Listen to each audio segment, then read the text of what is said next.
I bring a word of encouragement, strength to somebody. If you are weary and down, tí ọkàn rẹ bá pòrúurú tí àárẹ̀ mọ́, sọ fún Jésù.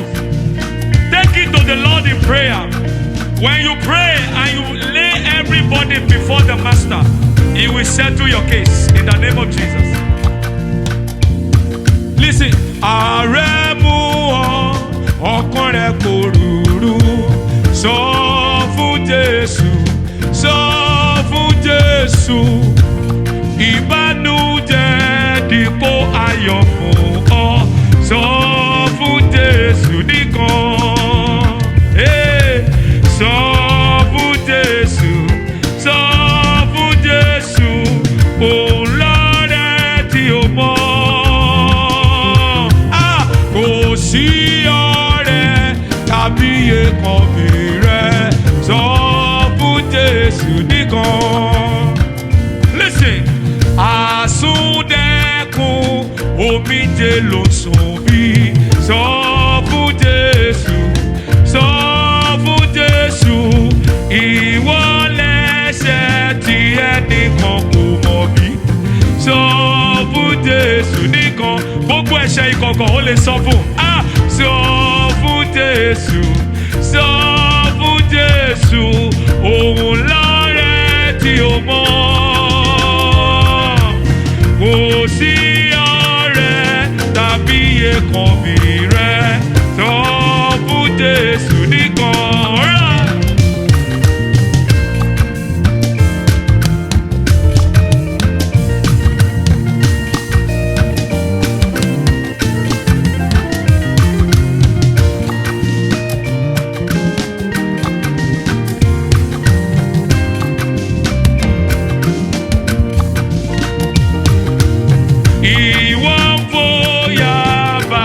Jẹ́ ti fẹ́ mi, sọ fún Jésù. Ọ̀rẹ́ mi sọ fún Jésù. Ìwọ ń ṣàníyàn ọjọ́ ọ̀la mi, wá sọ fún Jésù nìkan. Ọ̀rẹ́ mi sọ fún o, sọ fún Jésù, sọ fún Jésù.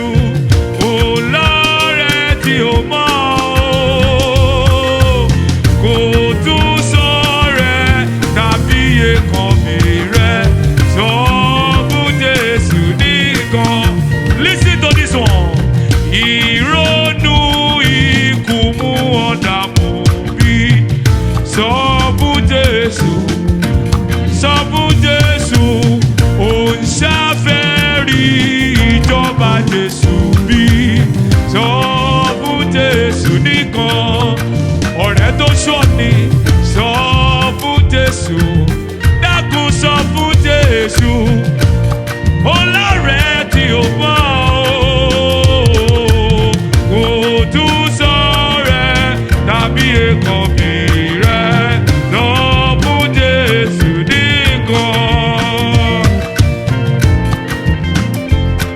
Àyà.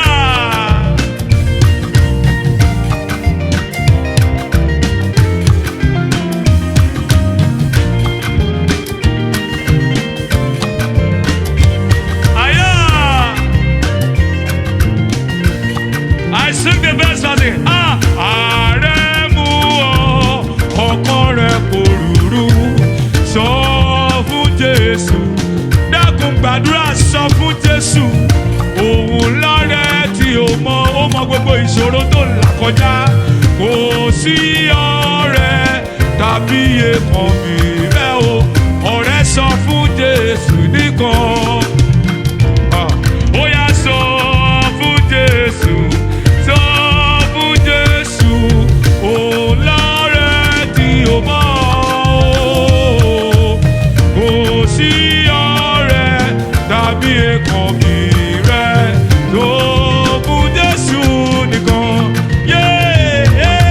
Sọ fún Jésù, sọ